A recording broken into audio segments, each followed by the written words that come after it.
Rich dad poor dad, page 77 to 84। अध्याय 4, सबक 3, अपने काम से काम रखो। 1974 में मैकडॉनल्ड के मालिक रिक रॉक से आग्रह किया गया कि वे ऑस्टिन में टेक्सास यूनिवर्सिटी में MBA की कक्षा में व्याख्यान दें। मेरा एक करीबी दोस्त कियर कनिंघम वहां MBA कर रहा था। बहुत अच्छी और प्रेरणादायी चर्चा के बाद कक्षा खत्म हो गई और विद्यार्थियों ने रे से पूछा कि क्या वे बियर के लिए उनके फेवरेट बार में चलेंगे। रे तैयार हो गए। जब सब लोगों के हाथ में बियर आ गई तब रे ने पूछा, मेरा असली बिजनेस क्या है? कीथ ने कहा। हर कोई हंस पड़ा, ज्यादातर MBA विद्यार्थियों को लगा जैसे रे मजाक कर रहे थे। किसी ने जवाब नहीं दिया, इसलिए रे ने दोबारा यही सवाल पूछा, आप लोगों की नजर में मेरा बिजनेस क्या है? विद्यार्थी दोबारा हंस दिए और आखिरकार एक बहादुर विद्यार्थी ने जोर से कहा, रे, दुनिया में ऐसा कौन है जो यह नहीं जानता कि आप हैमबर्गर बिजनेस में हैं? रे हंस दिए। मुझे मालूम था आप लोग यही कहोगे। वे एक पल के लिए रुके और इसके बाद उन्होंने कहा, लेडीज एंड जेंटलमैन, मैं हैमबर्गर बिजनेस में नहीं हूँ। मेरा असली बिजनेस रियल एस्टेट है। कीथ ने कहा कि रे ने अपने नजरिए को समझाने के लिए काफी समय लिया। अपने बिजनेस प्लान में रे जानते थे कि बिजनेस का मूल लक्ष्य हैमबर्गर फ्रेंचाइजी बेचना था, परंतु वे कभी भी हर फ्रेंचाइजी की लोकेशन को नहीं भूले से जानते थे कि रियल एस्टेट और इसकी लोकेशन हर फ्रेंचाइजी की सफलता में सबसे महत्वपूर्ण तत्व है। मूलतः वह आदमी जो फ्रेंचाइजी खरीद रहा था और रिक रॉक के संगठन की फ्रेंचाइजी चेन का सदस्य बनता था, वह भी उस जमीन के लिए पैसे दे रहा था और उसे खरीद रहा था। आज मैकडॉनल्ड दुनिया में रियल एस्टेट का सबसे बड़ा अकेला मालिक है, जिसके पास कैथोलिक चर्च से भी ज्यादा रियल एस्टेट है। आज के पास अमेरिका और दुनिया के दूसरे देशों में सबसे कीमती चौराहे और नुक्कड़ हैं। मैकडॉनल्ड, कीथ ने कहा कि यह उसकी जिंदगी का बहुत बड़ा सबक था। आज कीथ के पास कार धोने का बिजनेस है, परंतु उसका असली बिजनेस है कार धोने के गराज के नीचे का रियल एस्टेट। पिछले अध्याय के अंत में हमने ये बताया था कि ज्यादातर लोग दूसरों के लिए काम करते हैं, बस अपने लिए काम नहीं करते। वे पहले तो कंपनी के मालिकों के लिए काम करते हैं, फिर टैक्स के कारण सरकार के लिए काम करते हैं और आखिरकार बैंक के लिए काम करते हैं जो उनके मॉर्टगेज का मालिक होता है। जब हम छोटे थे तो हमारे आसपास मैकडॉनल्ड का कोई फ्रेंचाइजी आउटलेट नहीं था, परंतु मेरे अमीर डैडी ने माइक और मुझे वही सबक सिखा दिया था जो टेक्सास यूनिवर्सिटी में रिक रॉक ने सिखाया था। यह अमीरों का रहस्य नंबर 3 है। रहस्य है, अपने काम से काम रखो।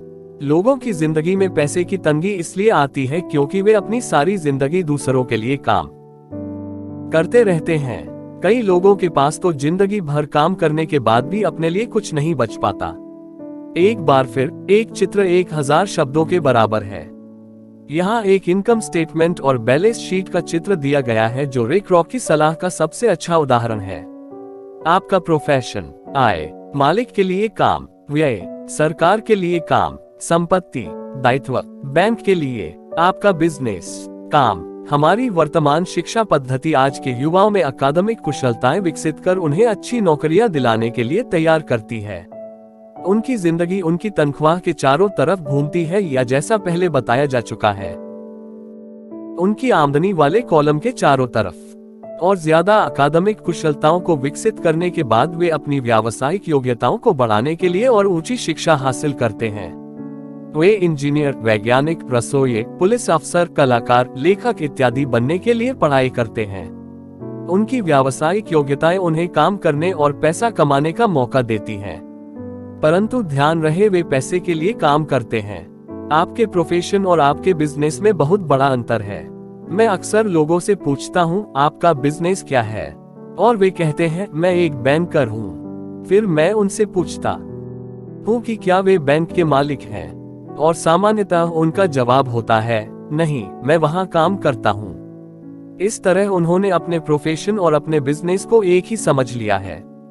उनका प्रोफेशन एक बैंकर का हो सकता है, परंतु उनका अपना बिजनेस कुछ भी नहीं है। रिक रॉक अपने प्रोफेशन और अपने बिजनेस के बीच के अंतर को बहुत अच्छी तरह जानते थे। उनका प्रोफेशन हमेशा वही था, वे सेल्समैन थे। एक समय वे मिल्कशेक के लिए मिक्सर बेचते थे और कुछ एक ही समय बाद वे हैमबर्गर फ्रेंचाइजी बेचने लगे। हालांकि उनका प्रोफेशन हैमबर्गर फ्रेंचाइजी बेचने का था, परंतु उनका बिजनेस आय दिलाने वाले रियल एस्टेट को इकट्ठा करना था। स्कूल के साथ एक समस्या यह है कि आप जो विषय पढ़ते हैं आप वही बन जाते हैं। उदाहरण के लिए, अगर आप कुकिंग का अध्ययन करते हैं तो आप शेफ बन जाते हैं। अगर आप कानून का अध्ययन करते हैं तो आप वकील बन जाते हैं, और अगर आप ऑटो मैकेनिक्स का अध्ययन करते हैं तो आप मैकेनिक बन जाते हैं। जो पढ़ा जाए वही बन जाने में गलती यहाँ होती है कि लोग अपने काम से काम रखना भूल जाते हैं। वे अपना सारा जीवन दूसरे के काम पर ध्यान देने में लगा देते हैं और इस तरह उसको अमीर बनाते हैं। आर्थिक रूप से सुरक्षित बनने के लिए किसी आदमी को अपने काम से काम रखने की जरूरत है। आपका बिजनेस आपके संपत्ति वाले कॉलम के चारों तरफ घूमता है, जो आपकी आमदनी वाले कॉलम के विपरीत होता है। जैसा पहले बताया जा चुका है, नंबर 1 नियम ये जानना है कि संपत्ति और दायित्व के बीच अंतर होता है और इसलिए हमें संपत्ति ही खरीदनी चाहिए।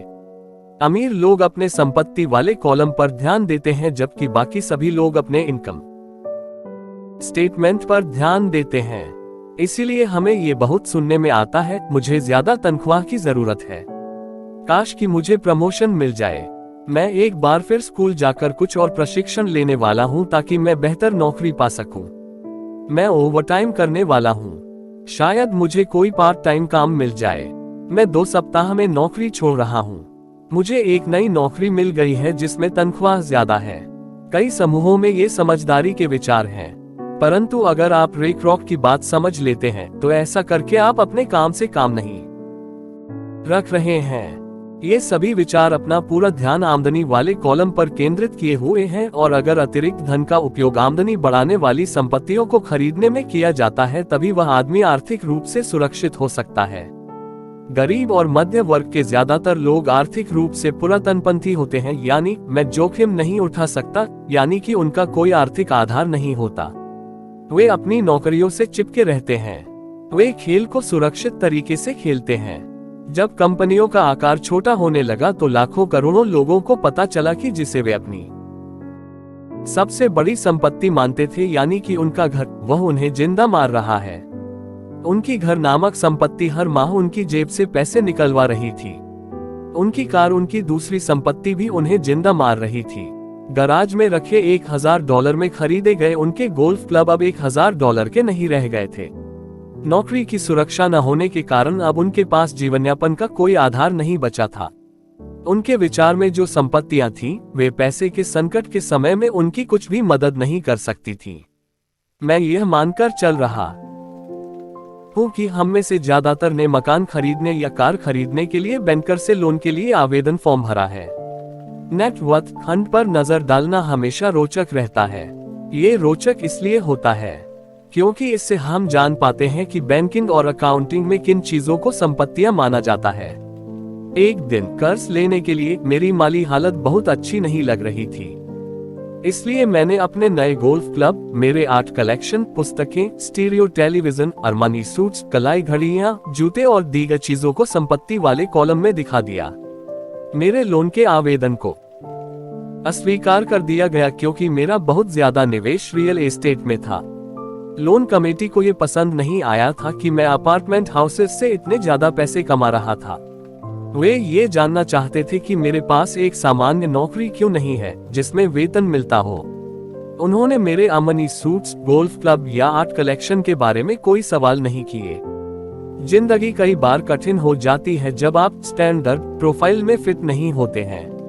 मैं हर बार चौंक जाता हूं जब मैं किसी को ये कहते हुए सुनता हूं कि उनकी नेटवर्थ $10 लाख है या $1 लाख है या ऐसा ही कोई और आंकड़ा।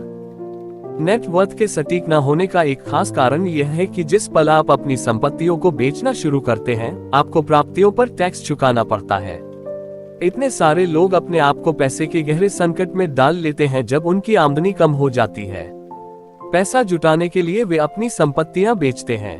पहले तो उनकी व्यक्तिगत संपत्तियां सामान्यतः उस मूल्य से बहुत कम में बिकती हैं जो उनकी बैलेंस शीट में दिखाया गया है, या अगर संपत्तियों को बेचने से कोई फायदा होता है तो उस पर टैक्स लगा दिया जाता है। तो एक बार फिर सरकार फायदे में से अपना हिस्सा ले लेती है और इस तरह कर्ज से उबरने के लिए जुटाई जाने वाली रकम को कम कर देती है। अपने काम से काम रखना शुरू कर दें। दिन की नौकरी को करते रहें, परंतु असली संपत्तियों को खरीदना भी शुरू कर दें। परंतु ऐसे दायित्वों या व्यक्तिगत चीजों से बचें जिनकी कीमत एक बार घर लाने पर कम हो जाए। आप जिस क्षण एक नई कार शोरूम से बाहर ले जाते हैं, उसकी कीमत 25% कम हो जाती है। ये सच्ची संपत्ति नहीं है, हालांकि आपके बैंकर भी इसे संपत्ति मानते हैं। मेरा $400 का नया टाइटेनियम ड्राइवर खरीदने के कुछ ही मिनटों बाद $150 मूल्य का हो गया था। वयस्कों के लिए यही सही है कि अपने खर्च कम कर लें, अपने दायित्वों को घटा लें और मेहनत से ठोस संपत्तियों का आधार बना लें। उन युवा लोगों को जिन्होंने अभी घर नहीं छोड़ा है, ये सिखाया जाना चाहिए कि संपत्ति और दायित्व के बीच क्या फर्क होता है। घर छोड़ने से पहले ही उन्हें संपत्ति वाले कॉलम को बनाने की प्रेरणा दी जानी चाहिए। इसके पहले कि वे घर छोड़ें, शादी करें, घर खरीदें, बच्चे पैदा करें, खतरनाक आर्थिक स्थिति में फंसे, नौकरी को कसकर पकड़े रहें और हर चीज को उधार खरीदें। मैं बहुत सारे युवा दंपतियों को देखता हूं जो शादी कर लेते हैं और अपने आप को एक ऐसे जाल में फंसा लेते हैं जिससे वे अपनी नौकरी के बहुत सालों तक कर्ज से बाहर नहीं निकल पाएंगे।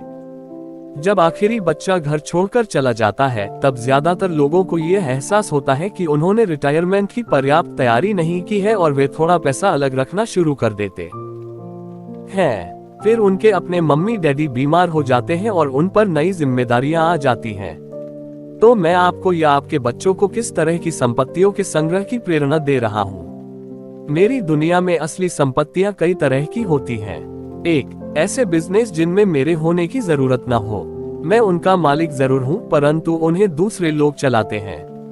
अगर मुझे वहाँ काम करना पड़े तो ये बिजनेस नहीं होगा, यह मेरी नौकरी होगी। 2. स्टॉक। 3. बॉन्ड। 4. Mutual fund. 5. आमदनी देने वाला रियल एस्टेट। 6. Notes IOU।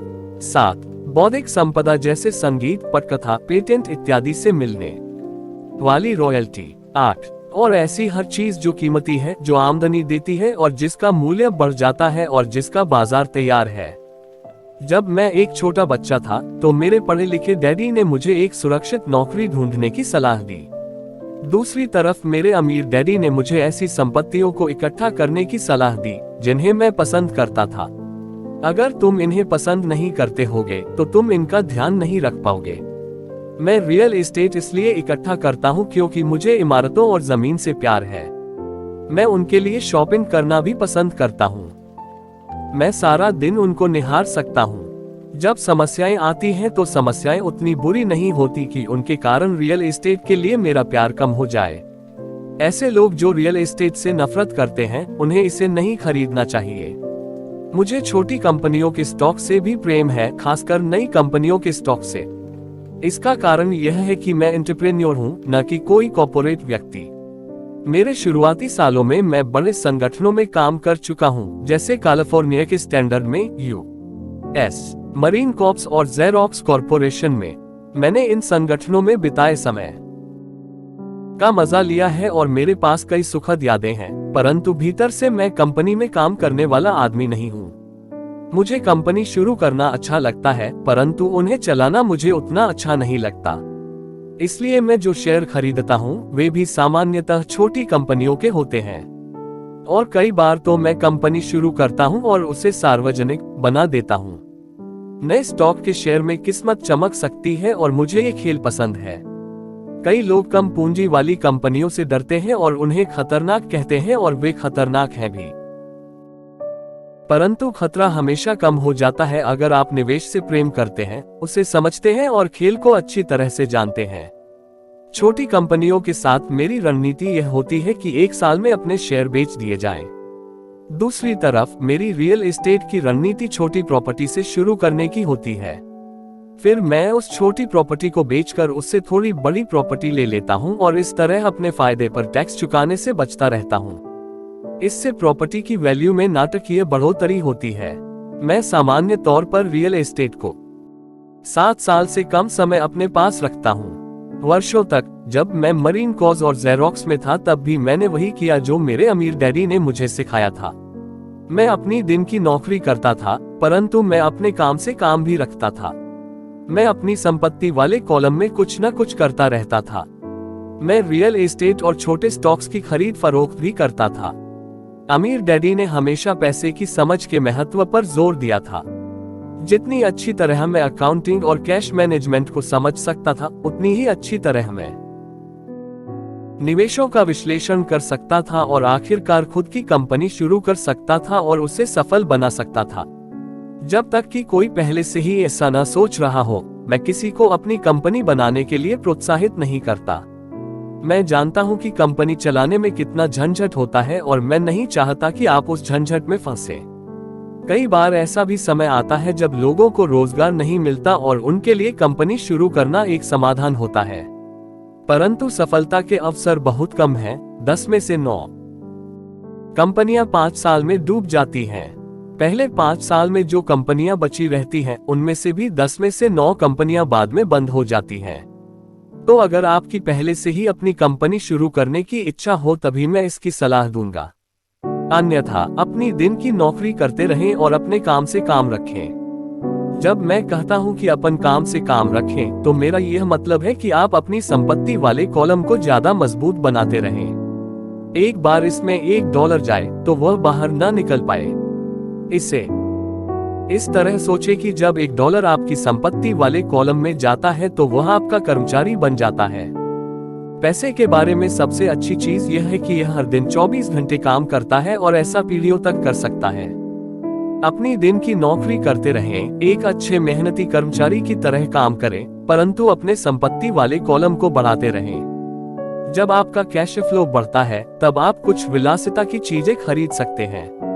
इस बारे में एक महत्वपूर्ण तथ्य यह है कि अमीर लोग विलासिता की चीजें सबसे बाद में खरीदते हैं, जबकि गरीब और मध्य वर्गीय लोग विलासिता की चीजें सबसे पहले खरीदते हैं। गरीब और मध्य वर्गीय लोग अक्सर बड़े घर, हीरे, फर, ज्वेलरी या नाव जैसी विलासिता की चीजें इसलिए खरीद लेते हैं ताकि वे अमीर दिख सकें। वे अमीर दिखते हैं, परंतु असल में वे उधार के दलदल में गहरे धंसते चले जाते हैं।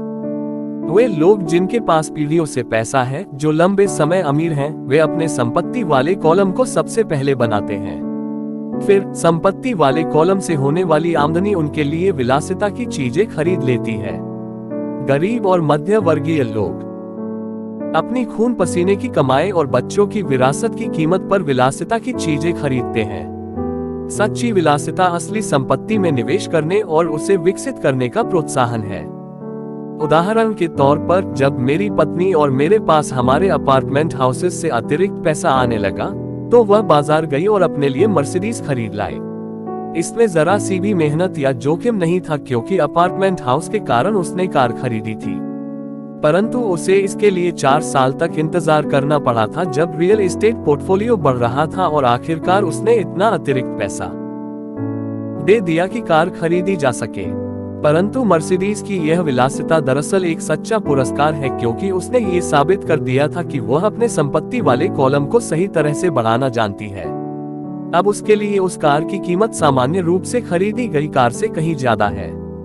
ज्यादातर लोग अक्सर इच्छा जागने पर बिना सोचे समझे जाते हैं और कर्ज पर कार या विलासिता की कोई और चीज खरीद लाते हैं। हो सकता है कि वे जिंदगी से ऊब चुके हो या उन्हें सिर्फ एक नए खिलौने की जरूरत हो। कर्ज पर विलासिता की चीज खरीदने से देर सबेर वह आदमी उस चीज से चिढ़ने लगेगा, क्योंकि उसके कारण जो कर्ज लिया गया है वह एक भार बन जाएगा। एक बार आप अपने बिजनेस को बनाने, उसमें निवेश करने का समय निकाल लेते हैं, तो फिर आप उसमें जादू की छड़ी घुमा सकते हैं, जो अमीरों का सबसे बड़ा रहस्य है। ये रहस्य अमीरों को भीड़ में सबसे आगे रखता है। अपने काम से काम रखने का इनाम, जो आपको उस राह पर चलने के लिए मिलता है जिस पर अमीर लोग चलते हैं।